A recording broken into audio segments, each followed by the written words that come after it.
물론 여긴 국민 라디오.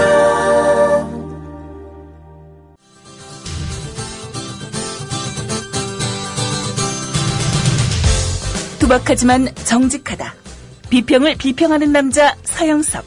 그가 바라본 세상. 사설과 칼럼을 통해 오늘을 짚어본다. 서영석의 라디오 비평. 안녕하십니까, 서영석입니다. 요즘 미디어협동조합 국민TV 조합원 숫자는 일주일에 한 100명 미만, 한 80명 안팎 정도밖에 가입하지 않고 있습니다. 과거 하루에 100명씩 가입하던 때에 비하면은 엄청나게 떨어진 숫자이긴 합니다만은 여러 가지 정치적 환경이라든지 이런 점들을 고려하면은 뭐 그렇게 낮은 숫자는 아니라고 생각이 듭니다. 그러나 조합원의 증가 숫자에 비해서 조합원 여러분들이 납부하신 출자금의 액수는 상당히 빠르게 늘고 있습니다. 어제에 비해서 거의 100자 정도 늘었는데요. 하루에 100자 정도 늘면 이론적으로 한 달에 3,000자가 늘게 됩니다. 물론 그렇지는 않죠. 그러나 저희들이 목표로 하고 있는, 제가 개인적으로 목표로 삼고 있는 겁니다만은 11월 중 92,000자의 출자금 돌파, 그렇게 불가능한 일은 아닐 것이다 하는 생각이 듭니다. 왜 조합원의 숫자 증가폭은 과거에 비해서 많이 줄었는데 출자금 증가폭은 그렇게 느느냐? 그 비밀은 바로 이미 가입하신 조합원 여러분들께서 일자씩 더 출자해주는, 우리식으로 얘기하자면 증조해 주시는 분들이 있기 때문입니다. 늘 감사드립니다. 더불어서 최근에 있었던 일 제가 하나 말씀을 드려야 되겠는데요. 아시는 분은 아시겠습니다만은 아프리카에서 사업하시는 젊은 분이 조합원으로 가입하겠다 해서 무려 400자 이상, 2천만 원 이상 출자를 하고 5년치 월 사용료 5년치를 납부하고 가셨습니다. 근데 그분이 저한테 이런 말씀을 하시더라고요. 한 3년쯤 있다가 다시 출자금을 찾아갈 수 있습니까? 라고 물었습니다. 그래서 제가 답변을 해줬죠. 협동조합 기업은 일반 기업과 똑같지만은 다른 점은 두 가지다. 하나는 출자금을 찾아가는 방법과 또 하나는 의결권이 다르다. 일반 기업, 주식회사는 일주 1표제다. 즉, 한 주에 한 표를 행사하게 되어 있습니다. 그래서 한 개인이 많은 주를 보유하고 있으면 의결권이 당연히 늘어나죠. 그래서 51% 이상의 주식을 점유하고 있으면 그 회사의 경영권을 장악할 수가 있는 겁니다. 그러나 협동조합 기업은 1인 1표제입니다. 한 사람이 아무리 많은 출자를 했다 손 치더라도 여러 가지 의결 사항은 한 사람이 한 표밖에 행사할 수가 없습니다. 그래서 더 민주적인 의결 구조를 갖고 있다. 그런 만큼 오히려 그액의 출자를 할 사람들은 별로 없다. 돈을 많이 냈는데 나도 똑같은 한 표라면은 이거 억울하지 않느냐라는 생각을 할 수 있을 것이기 때문에 한 사람이 그액의 출자를 하는 경우는 드물다. 이렇게 제가 말씀을 드렸습니다. 또 한 가지는 출자금을 찾아가는 방식입니다. 주식회사의 경우에는 그 주를 팔아버리면 됩니다. 그 팔면은 상장회사의 경우에는 비상장 회사라도 팔면 됩니다. 그러나 협동조합 기업의 경우에는 상장 자체가 되지 않기 때문에 팔 수가 없습니다. 결국은 조합을 탈퇴하고 자기 자신의 출자금을 반환해가는 방법밖에 없습니다. 그래서 제가 말씀을 드린 거예요. 3년 후에 찾아갈 수가 있습니까? 3년 후에 조합에 탈퇴하시면 됩니다. 탈퇴하면은 그해 회계연도 마지막에 정산을 한 뒤에 탈퇴금을 돌려줍니다.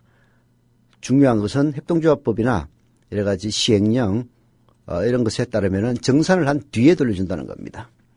그래서 총 출자금이 한 40억 됐는데 남아있는 출자금이 4억밖에 안 된다면은 10분의 9는 날아가고 출자금 중에서 10분의 1밖에 찾아가지 못한다. 그래서 6천만 원을 출자하시면 600만 원 정도 찾아갈 수가 있다. 3년 후라면은 예상컨대 그러나 10년 후에 찾아가신다면 2배로 찾아갈 수도 있을 것이다. 이런 얘기를 해드린 적이 있습니다. 조합원 여러분, 탈퇴에 관한 방식은 일반 주식회사와 다르다는 점을 미리 양지해 주시기를 부탁드리겠습니다.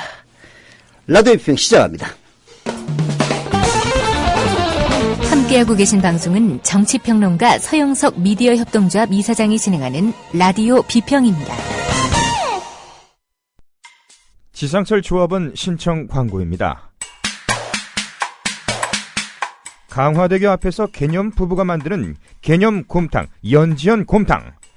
연지연이란 가마솥의 장작불로 온종일 구워내는 곰탕을 서로 나누어 이어지는 인연이란 뜻입니다. 연지연 곰탕이 민주주의를 열망하는 조합원 여러분과 국민의 건강을 책임지겠습니다. 곰탕 포장 판매는 한 팩 800g에 7,000원이며 7팩 이상은 무료 배송으로 드립니다. 연지연 곰탕은 강화대교 입구에 위치해 있습니다. 단체 주문 예약 및 포장 주문 전화번호는 010-7252-1114, 010-7252-1114, 031-989-9968. 조합원 단체 예약은 10% 할인해드립니다.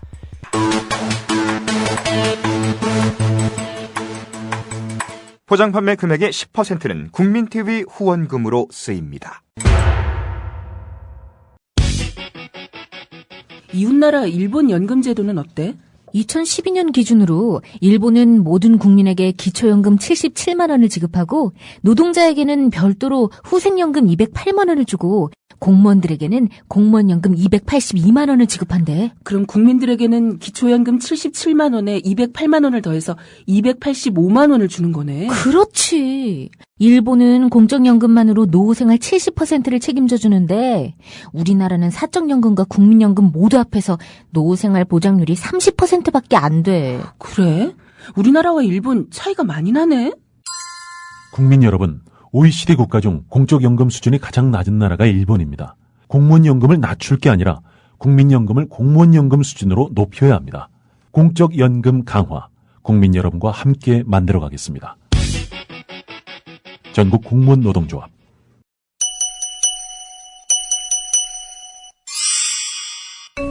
안녕하세요. 기생충 박사 서민입니다. 개미 몸속에 창형흡충이라는 기생충이 살고 있었습니다. 이 기생충은 소의 몸속으로 들어가야 어른이 돼서 자손을 번식시킬 수 있었지만 소가 개미를 먹지 않는 게 문제였습니다. 창형흡충은 방법을 찾았습니다. 개미 머릿속에 들어가 개미를 조종함으로써 개미로 하여금 소가 먹을 풀에 매달려 있게 만들었어요. 결국 창형흡충은 어른이 돼서 알을 낳을 수 있었습니다. 꿈을 가지고 있으면 그 꿈을 이루는 방법도 찾아내기 마련이라는 것을 창형흡충은 잘 보여줍니다. 국민TV 청취자 여러분, 당신이 꿈꾸는 세상은 어떤 것인가요? 참여연대가 그 꿈을 함께 실현해 나가겠습니다. 회원 가입은 전화 02-723-5300번으로 연락 주십시오. 시민의 힘으로 운영되는 참여연대는 정부의 지원금을 받지 않습니다. 네. 실업률이 날이 갈수록 폭증하고 있습니다. 실업률 3% 어쩌고저쩌고 그러는데요. 계산 제대로 해보니까 실질 실업률은 10%, 10명 중에서 1명은 실업자입니다. 그뿐만 아닙니다. 이미 직장을 갖고 있는 사람들도 정규 직장을 다니는 사람의 숫자는 날이 갈수록 줄어들고 있습니다. 미래동지와 국민TV도 비정규직은 아닙니다만은 정규직과는 다른 형태의 고용 유지하고 있습니다.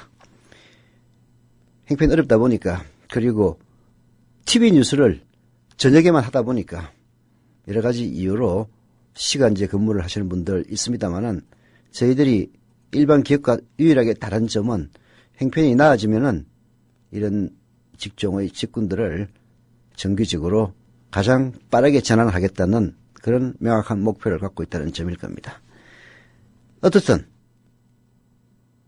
직장을 다니는 사람들의 직장의 질 수준도 형편무인지경을 달리고 있지만 그런 직장마저도 들어가지 못하는 사람의 숫자, 즉 실업률이 실질 실업률이 10%에 달하고 있는 이 현실.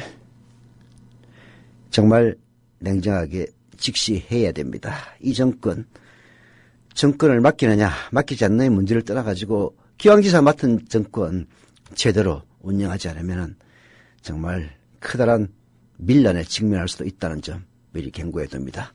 한국일보의 사설 실질 실업률 10% 그 열악한 현실을 냉정히 직시하라고 촉구하고 나섰습니다. 우리나라의 고용 상황이 만성적 저성장에 시달려온 유럽연합보다도 더 열악하다고 해석할 만한 충격적인 통계가 나왔다. 아직은 중년 경제라고 애써 자위해왔지만 막상 진단해보니 각종 성인병에 골아 체력은 오히려 70대 노인만도 못하다는 공식 검진 결과를 받은 셈이다. 통계청이 어제 처음으로 발표한 고용 보조 지표가 바로 그런 현실을 드러낸 겁니다. 우리가 아직은 중년인 경제다. 체질이 완전히 청년기는 지났지만 그래도 중년기의 그 활력은 진정하고 있다라고 자부해 왔었는데 알고 보니까 70대 노인보다도 더 못한 저질 체력이었다. 그런 이야기입니다. 오히려 70대 노인의 체력은 요즘 체력 낮습니다. 산에 가보십시오. 70대 할배들이 그냥 날아다닙니다. 이제 70대가 아니라 80대, 90대 체력과 비교해야 될지도 모르겠습니다. 고용보조지표. 그것은 통계청이 매월 고용 동향을 통해 발표하는 실업률이 현실을 제대로 반영하지 못한다는 지적에 따라 개량된 그러한 방식을, 계산 방식을 적용한 통계입니다. 국제노동기구, 즉 ILO의 기준 공식 실업률 산식 계산 방식은 지난 4주간 적극적 구직활동을 했고 일자리가 생기면 즉시 취업이 가능한 사람만을 실업자로 치고 있습니다. 15세 이상 경제활동 인구에서 실업자가 차지하는 비율을 따지는 겁니다. 반면 보조지표는 적극적인 구직활동을 안 하고 있지만 실질 실업자라고 할 수 있는 잠재경제활동 인구 등을 반영하는 겁니다. 쉽게 얘기해서 보통 실업률을 하면요. 내가 적극적으로 일을 하고 싶은데 일을 못하는 사람을 실업자로 보는 겁니다. 그러나 일할 의욕도 없는 사람들, 그런 사람들까지 포함시키면은 직장을 찾을 노력조차 하지 않는 그런 사람들까지 포함시키면 훨씬 더 크다는 이야기입니다. 그 결과 10월 공식 실업률은 3.2%였지만 경제활동이 가능한 전체 인구 중 일할 의사와 능력에도 불구하고 원하는 만큼 일을 못하고 있는 인구를 모두 따진 보조지표, 즉 실질 실업률은 무려 3배를 넘는 10.1%나 됐다. 더욱 놀라운 사실은 별도 보조지표를 통해 적극적 구직 활동을 하지 않아 공식 실업자에서는 빠졌지만 취업 의사와 능력이 있는 실질 실업자들이 경제활동 인구에서 차지하는 비율을 산출해보니 EU의 3.8%보다 무려 2.4%포인트나 높은 6.2%로 나타났다는 점이다. 그만큼 실업자 통계에 잡히지 않는 구직자들의 고용 여건은 EU보다도 더 나쁘다는 얘기다. EU는 유럽연합을 얘기하는 겁니다. 그게 적극적인 구직활동을 지난 한 달 동안 했지만 직장을 못 잡은 사람들을 실업자로 보는 그 지표에 따르면 3.2%밖에 되지는 않지만은 적극적인 구직활동을 하고 있지는 않지만은 취업할 생각도 있고 그리고 취업할 능력도 갖고 있는 이런 사람들을 합치니까 6.2%로 나타났다. 이런 이야기입니다. 국내 고용 현실은 이번에 보조지표를 통해 드러난 것보다도 더 나쁠 가능성이 큽니다. 당장 취업인구에 포함되지만 제가 아까 말씀드렸던 비정규직, 파견 근로자들의 근무 여건이나 소득 수준은 가까스로 실업 상태를 벗어난 그런 지경에 불과하다고 볼 수밖에 없기 때문입니다. 게다가 정부가 고용률 70% 달성을 위해서 대대적으로 조성하는 공공일자리 역시 나쁜 일자리에 불과하다는 지적 끊이지 않고 있습니다. 그 공공일자리 길어야 몇 개월이에요. 길어야 몇 개월. 그런 걸 잔뜩 만들어가지고 고용률만 높이려고 하는 그런 수작, 누가 모를 줄 압니까? 바로 이명박이 했던 수작 아닙니까? 제대로 된 일자리를 마련해야 되는데 제대로 된 일자리를 마련할 생각 전혀 하지 않고 있습니다. 이명박 때도 22조 4대강에 퍼부으면은 건설 일용직 많이 늘릴 거라고 그렇게 셀레바를 쳐댔습니다. 솔직히 건설 일용직은 안정적인 일자리 못 됩니다. 공사가 있으면은 일 나가는 거고 없으면 쉬는 거예요. 전반적인 불황이 오면은 아예 실업자입니다. 우리나라는 글로벌 성장 둔화에 더해 중진국 함정까지 겹쳐 고용 악화의 충격이 더 급격할 수밖에 없다. 90년대만 해도 2%대였던 실업률이 어느새 3%대 중반에 이른 것도 그 때문이다.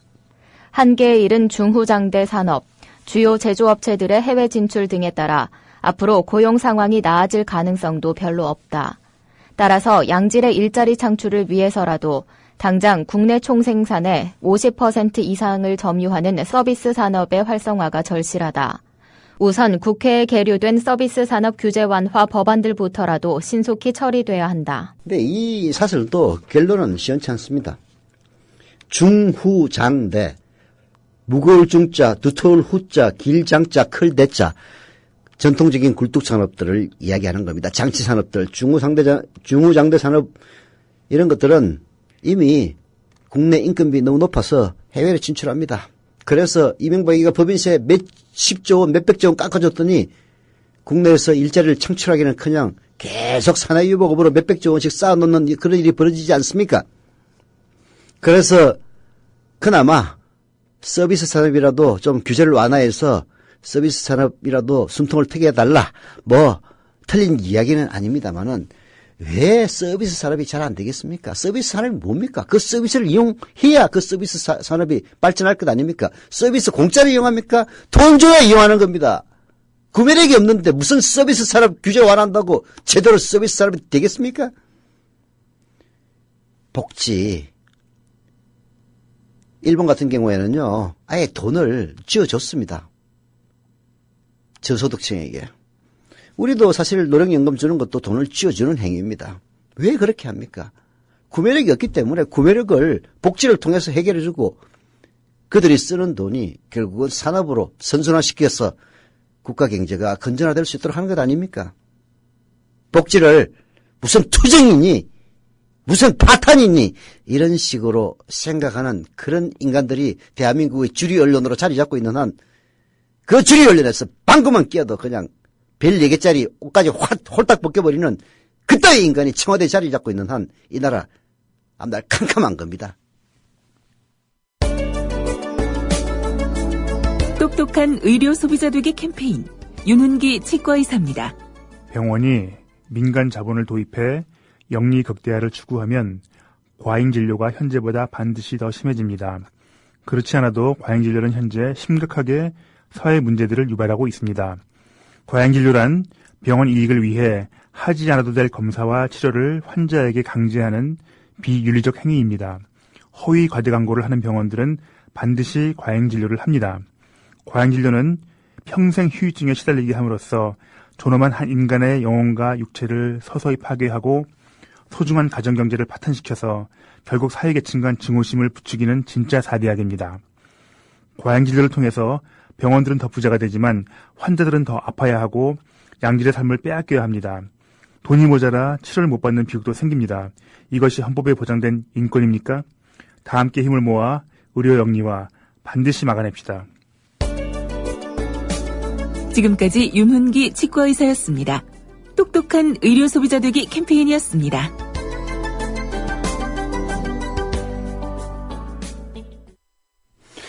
울산 중구 학성동의 은기사랑님 조합원가입 출장으로 납입 감사드립니다. 서울 도봉구의 TKNO211님 그리고 경북 영주시의 소백님 그리고 충남 천안시의 지문희님 조합원가입 감사드립니다. 경기 용인시 수지구의 지좌스님 조합원가입 출장으로 납입 감사드립니다. 대구 달서구의 포크레이님 역시 출장업 납입 조합원가입 출장업 납입 감사드립니다. 전라남도 진도군의 진도바다님 조합원 가입, 출자금 납입 역시 감사드립니다.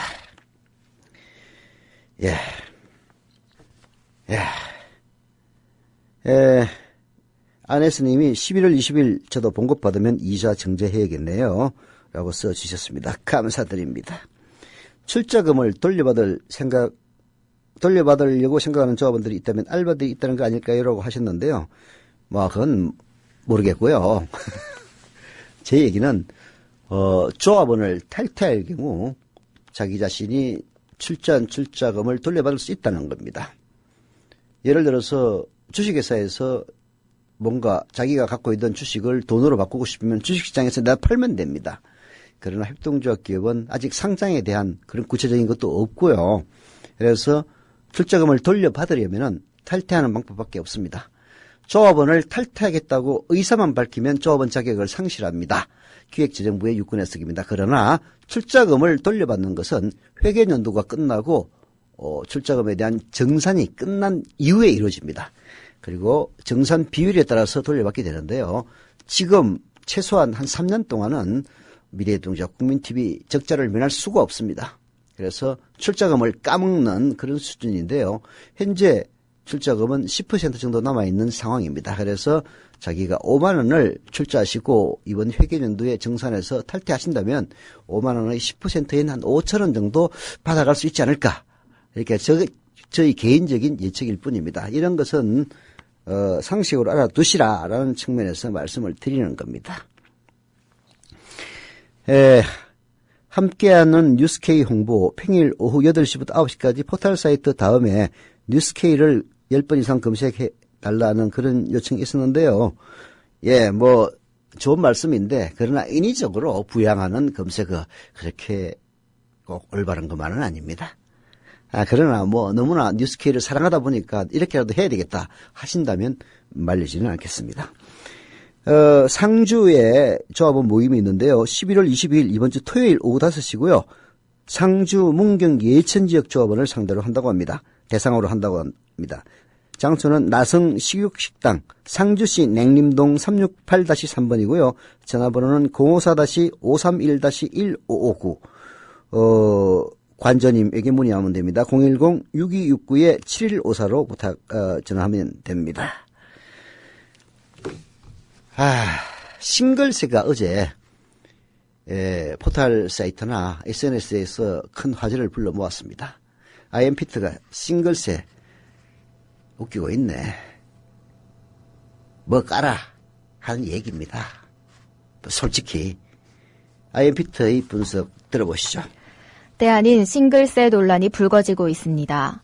11월 12일자 매일경제신문 12면에 싱글세라도 매겨야 하나라는 기사에서 시작된 싱글세 논란은 실시간 검색어 1위에 올랐고 SNS에서는 온종일 싱글세 비판이 끊이지 않았습니다.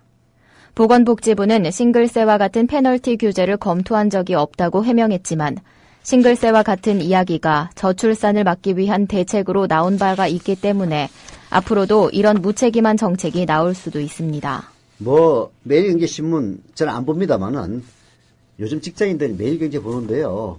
저는 경제신문 봐가지고 돈 벌었다는 사람 아무도 못 봤습니다. 물론 경제 동향을 알기 위해서 경제신문 보는 건 말릴 수는 없습니다만은 차라리 인터넷에서 권위 있는 블로그라든지 사이트를 활용하는 것이 경제신문에 그야말로 덜 떨어진 수준보다는 훨씬 낫지 않느냐. 저 개인적으로 그렇게 생각하고 있습니다. 근데 IMPT가 매일경제신문 그걸 갖다가 바로 복사를 해가지고 올려놔서 보니까 앞으로 싱글세를 매겨야 할지도 모르겠다라는 것은 이른바 관계자 얘기입니다. 보건복지부의 고위 관계자 얘기다. 이런 식으로 되어 있습니다. 그래서 아무 책임 없는 이야기 있죠. 하지만 IMPT가 얘기했던 바 보건복지부는 그런 거 검토한 적 없다! 라고 하지만은 실제 저출산 대책으로 이런 이야기가 수차례 나온 바가 있습니다. 그래서 이런 무책임한 정책 나올 수도 있기 때문에 이렇게 설명을 해드린다라고 친절하게 얘기하고 있네요. 들어봅시다. 사실 싱글세와 같은 독신세는 유독 독재자들이 좋아했던 정책이었습니다. 이탈리아 독재자 무솔리니는 25세에서 30세 이하의 처녀 총각에게 1년에 3파운드의 독신세를 부과했습니다. 30세가 넘도록 결혼을 하지 않는 처녀 총각은 1년에 2파운드의 세금을 납부하도록 했습니다. 수많은 독재자들이에요. 루마니아의 독재자 차우셰스쿠는 임신을 하지 않은 여성에게 세금을 부과했습니다. 아니 저출산 임신 안 하고 하는 게 왜 그렇겠습니까? 여자들이 왜 안 하겠냐고요. 요즘 젊은 처자들한테 물어보십시오. 왜 애 안 낳느냐고 물어보면은 애 낳아서 교육시킬 자신이 없어서 그렇다라고 얘기를 합니다. 살인적인 교육비, 사교육, 어마어마한 경쟁, 있는 놈에게 절대적으로 유리하게 만들어 놓은 교육제도, 그리고 신분 상승 제도, 이런 것들을 보면은 내 한 몸 건사기도 힘든데 애 새끼까지 낳아가지고 그렇게 즐거운 삶을 살게 하겠다는 마음 들겠습니까? 저출산의 그런 문제를 해결하려면 바로 그걸 고쳐야 되는 겁니다. 과거 50년대, 60년대 대한민국이 발전할 수 있었던 기틀이 뭡니까? 일본 제국주의 욕하지만요, 한 가지 잘한 것 있어요. 딱 하나 있습니다. 양반들을 박살을 내가지고 전 국민을 평등한 상태로 만들어놨다는 게 가장 중요한 업적입니다. 그래서 물론 친일파들이 득세하면서 얘들이 신귀족의 자리를 결국은 차지하긴 합니다만은 양반 제도가 일제를 통해서 완전히 붕괴되면서 대한민국은 노력하면은 출세할 수 있는 신분 상승할 수 있는 그런 사회가 됐던 겁니다. 교육열 왜 나왔겠습니까? 찢어지게 가난한 산골에서 사법고시 학교 가면은 갑자기 신분 상승이 가능했기 때문에 그렇게 교육에 목을 메고 그래서 대한민국이 발전했던 겁니다. 지금은 어떻습니까? 부잣집 아들이 아니면요, 좋은 대학 갈 생각을 말아야 한다는 그런 얘기까지 벌써 나오고 있는 상황입니다. 차우셰스쿠, 히틀러도 마찬가지입니다. 1933년 정권 잡자마자 독신세를 신설해서 결혼을 장려했는데요. 무슨 우수한 유전인자를 확보한다는 그따위 그야말로 말도 안 되는 논리였다고 합니다. 박근혜 정권에서 싱글세 논란이 불거진 모습을 보면요, 이상하게 유독 독재자들이 독신세나 싱글세 등을 통해 강압과 통제와 규제 등으로 인구 정책을 조정하려고 했다는 생각 지울 수가 없다라고 IMF는 지적을 합니다. 원래 독신세는 로마 시절부터 있었습니다. 당시 로마에서는 결혼 정년기를 넘긴 노총각들에게 독신세를 부과하기도 했습니다. 한국에서는 결혼을 권장하고 출산을 장려하기 위해 독신세를 도입해야 한다는 논의가 2005년 LG경제연구소의 보고서에서 시작됐습니다. LG경제연구소가 펴낸 저출산 시대의 경제 트렌드와 극복 방안을 보면 부모와 동거하여 경제적 혜택을 얻고 유흥을 즐기는 기생 독신자가 450만 명이 넘어 독신세 신설을 고려할 필요가 있다고 나와 있습니다. 저 수치에 따르면 결혼을 하지 않는 이유가 유흥을 즐기기 위해서라는데 과연 그만한 사람들이 놀면서 결혼을 하지 않는지 의문입니다. LG경제연구소가 뭐 하는 데인지 모르겠는데요. LG라는 게 붙어있는 걸 보니까 무슨 재벌연구소인 것 같습니다. 이따위 거기서 연구소에서 뭐 연구원들이 있다면 최소한 박사는 다 받았을 것 아닙니까? 그따위 그런 인간들이 이따위 방식으로 책을 펴낸다는 것 자체가 대한민국의 수준을 얘기해 주는 겁니다. 아니, 부모와 동거하여 경제적 혜택을 얻고 유흥을 즐기는 기생독신자라뇨. 독신자 생활 안 해본 인간이 쓴 겁니다. 기생해 보십시오. 부모한테 온갖 구살이 다 듣고 너 직장도 못 다니냐 그런 병신 같은 그런 욕 바가지 얻으면서 살아야 됩니다. 그리고 그렇게 살고 싶어서 삽니까? 부모에게 기생해서 유흥을 즐기기 위해서 삽니까? 물론 재벌집 딸내미 자식들은 그럴 수도 있겠죠. 그러나 대부분 서민들의 자식들은 부모에게 기생해서 사는 것은 직장을 얻지 못하기 때문입니다. 알겠습니까? LG경제연구소 여러분. 보고서에는 고대 로마처럼 독신세를 신설하면 일정한 효과를 거둔 바 있으며 저소득 봉급자나 임시직 등에게도 소득의 독신세를 도입해야 한다고 했습니다. 가뜩이나 돈이 없어 결혼하지 못하는 것도 서러운데 독신세까지 내야 한다니 정말 억울한 일입니다. 결혼하지 못하는 가장 큰 이유는 돈이 없기 때문입니다. 통계청이 발표한 체감 실업률은 아까도 얘기했습니다만 10.1%, 공식 실업률의 3배가 넘습니다. 취직은 하고 싶지만 일자리가 없어서 구직을 단념한 구직 단념자 42만 9천 명으로 작년 11월에 비해서 더블로 늘어났습니다. 직장도 없는 처녀 총각들이 결혼하기 어렵습니다. 경제가 어려워. 경제 골든타임이라고 나온 게 주둥이라고 골든타임 씨부리고 있는 이런 상황. 저출산을 막기 위해서 싱글세라는 얘기가 나온 것 자체가 너무나도 웃기는 이야기입니다. 슬픈 이야기입니다. 일괄적으로 독신자에게 독신세를 거두는 것은 모든 실업자에게 게을러서 일을 안 했기 때문에 실업하는 것이니 실업세를 걷자는 얘기하고 똑같은 겁니다. 미친놈입니다.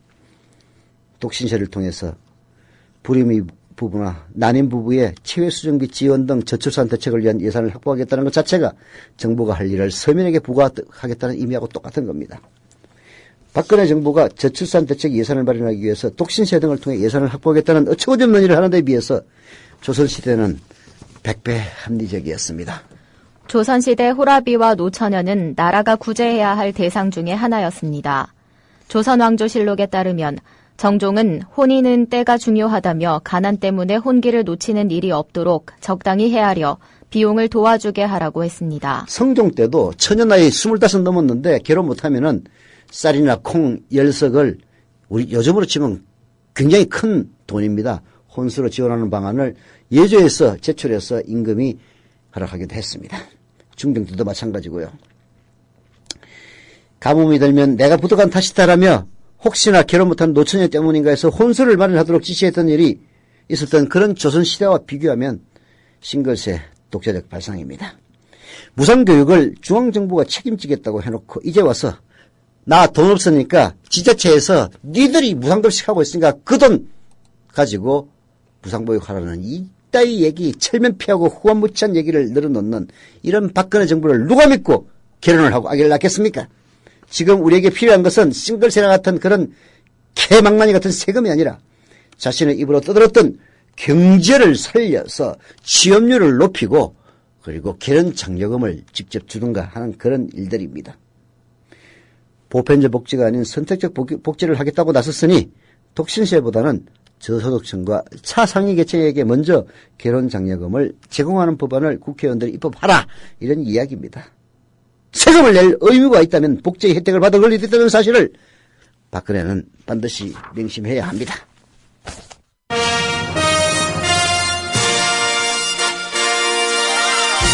민주노총이 사상 처음으로 직선제 임원 선거를 치릅니다. 유권자는 60만 명, 공직선거를 제외하고는 최대 규모의 선거. 미디어 협동조합 국민TV가 이번 주 토요일 저녁 8시 위원장 후보 토론회를 단독으로 생중계합니다. 위원장 후보로 기호 1번 전국 사무금융서비스 노조 정용건, 기호 2번 전국 금속노조 쌍용차 지부 한상균, 기호 3번 전국 공공연구노조 한국농촌경제연구원 지부 허영구, 기호 4번 전국 금속노조 두산인프라코어 지회 전재환. 이렇게 네 후보가 부위원장, 사무총장 후보와 런닝메이트로 나서 60만 조합원의 선택을 기다립니다. 11월 15일 토요일 저녁 8시 국민TV가 단독 중계하는 60만 노동자의 대표 민주노총 위원장 선출을 위한 후보 토론회. 여러분의 많은 관심과 시청 바랍니다. 김장 행사가 두 군데서 펼쳐집니다. 11월 21일 이번 주 금요일 오후 2시부터는 전북 무주군 무풍면 철목리에서 김장 행사 열립니다. 문의는 김성진 조합원님 010-9184-5672로 문의하시면 됩니다. 그리고 팟빵 생방송 게시판에도 참고하시면 됩니다. 또 있습니다. 22일 그 다음날 토요일은 강원도 철원군 철원읍 대마리에서 맹영순 아나운서와 함께하는 김장 체험이 있습니다. 자세한 내용은 팟빵 게시판, 생방송 게시판을 참조해 주시기를 부탁을 드리겠습니다. 이게 사실 좀 소수 의견이었는데요. 박경신 교수가 쓴 우리는 패배한 것이 아니다. 저는 적극적으로 동감합니다. 박경신 교수 고려대 법학전문대학원 교수입니다. 사실 상당히 얘기하기 어려운 대목이었는데요. 용기 있게 얘기했습니다. 동감하는 취지여서 오늘 박경신 교수의 한결의 기고 우린 패배한 것이 아니다 소개해드립니다. 나는 오래전부터 세월호 유가족들이 다수를 임명하는 진상규명위원회가 기소권과 수사권을 갖는 안에 대해 의구심을 가져왔다. 기소권 수사권을 가진다는 것은 진상규명위원회가 특검을 하급기관으로 둔다는 것인데 이는 특검의 취지에 배치되는 것이기 때문이었다. 그럼에도 불구하고 기소권과 수사권을 가지도록 했던 이유는, 그런 주장을 했던 이유는 뒤에도 나옵니다만은 그렇게 하지 않으면은 최소한의 양보도 하지 않을 그런 뻔뻔스러운 집단이기도 했고, 또 사례를 비춰볼 때 방금 박경신 교수가 특검의 취지에 유예되는 것이긴 합니다만은 사실 우리나라 실정법 때문에 특검이 나온 것뿐이지 진상규명위원회에 기소권과 수사권을 부여하자, 즉 진상조사위원회를 일종의 특검의 기능을 부여하자는 이야기였지 진상규명위원회를 특검을 하자는 얘기는 아니었습니다. 결국은 그 현실적인 절충이 진상규명위원회 따로 특검 따로 형태로 귀결이 됐는데요. 여하튼 이런 주장 일리 있는 지적이었습니다마는 아예 수사권과 기소권을 지들 꼴리는 대로 하겠다는 그런 정부 여당의 주장에 휘둘릴까 봐서 알고 있으면서도 얘기하기 어려웠던 그런 대목이었습니다.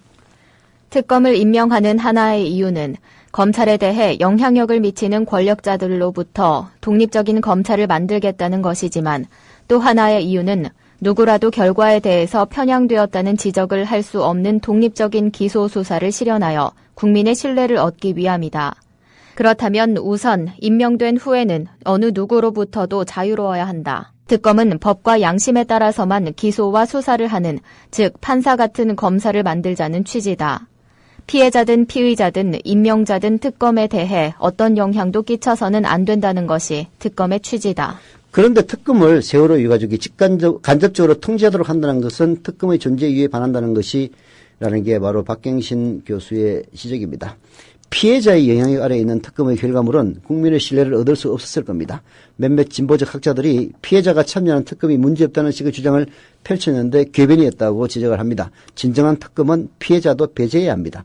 원론적으로 말하자면 특검은 피해자가 누구이고 가해자가 누구인지도 정해져 있지 않았다는 전제에서 시작해야 한다는 겁니다. 누가 피해자인지 밝혀내는 일에 피해자가 참여할 수는 없는 것 아니냐라는 것이었죠. 독일의 사소 제도는 피해자가 검찰의 권력 행사에 개입하는 제도가 아니라 피해자가 국가 권력의 도움을 얻지 않고 가해자를 기소하는 제도다.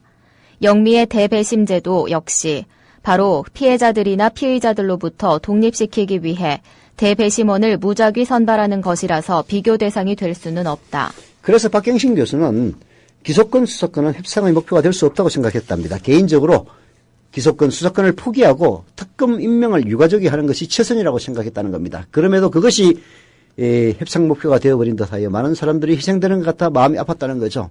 사실 저희들도 뭐 동의했습니다마는 세월호 진상규명위원회에 기소권과 수사권을 부여해달라라는 것이 유가족들이나 시민사회 그리고 일반 네티즌들의 요구였습니다. 그런데 박경신 교수의 지적에 따르면 그게 협상 목표가 돼서는 안 된다는 것이었습니다. 그러나 어찌 보면은 일종의 집단적인 전략적 사고가 그렇게 했는지도 모르는 겁니다. 자, 지금까지의 이야기는 여러 사람들이 이미 알고 있는 것이다. 별것 아닌 것 같은 이런 얘기를 이렇게 쓰는 이유는 바로 급진적이라고 알려진 박래군 활동가도 바로 그런 생각을 하고 있었다는 점을 알게 됐기 때문에 박경신 교수는 이글을 썼다고 합니다. 내가 자리에 앉자마자 던진 질문이 이랬다. 세월호 특별법에 대해서 패배라고 생각하는 사람들이 많죠. 박래군의 대답은 이랬다. 작은 승리들을 모아서 그런 승리들을 발판으로 더 많은 사람들이 모이게 하여 더 큰 승리를 얻는 것이다. 이번 특별법은 과거의 어떤 조사위원회도 가지지 못한 것들을 획득했다. 그럼에도 많은 사람들이 패배라고 생각하니 원통하다. 박경신 교수가 지적하고 싶은 점은 바로 이겁니다. 비록 세월호 진상규명위원회에 기소권과 수사권을 부여하는 데는 실패를 했지만은 그러나 세월호 특별법 굉장히 큰 진전을 갖고 있고 작은 승리들을 모아서 결국은 큰 승리를 얻어가는 그 과정에서 과거의 어떤 조사위원회도 가지지 못한 것을 획득했는데도 불구하고 많은 사람들이 패배라고 생각하니 원통하더라. 이게 바로 세월호 진상규명을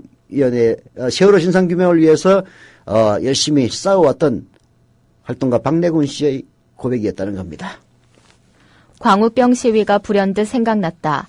사람들이 광장에서 데이트를 하고 동창회를 할 때 30개월령 이상의 소는 수입하지 않기로 재협상을 했을 때 한나라당이 가축전염 예방법을 고치겠다고 할 때 나는 지금 승리를 선포하고 시위를 중단시켜 국민들에게 승리의 기억을 만들어주자. 그래야 다음에 다른 이슈가 터져도 국민들이 다시 편하게 광장으로 나올 것이다.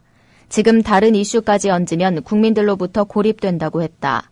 하지만 청와대로 가자 민영화 반대도 포함해서 전선을 넓혀야 한다는 목소리들이 거셌고 나는 소수가 되었다. 다음에 어떻게 되었는지는 여러분들이 잘 알 것이다. 네, 그렇게 사그러들었습니다. 그래서 박경신 교수의 지적 한번 깊이 있게 생각해 볼 필요가 있는 겁니다.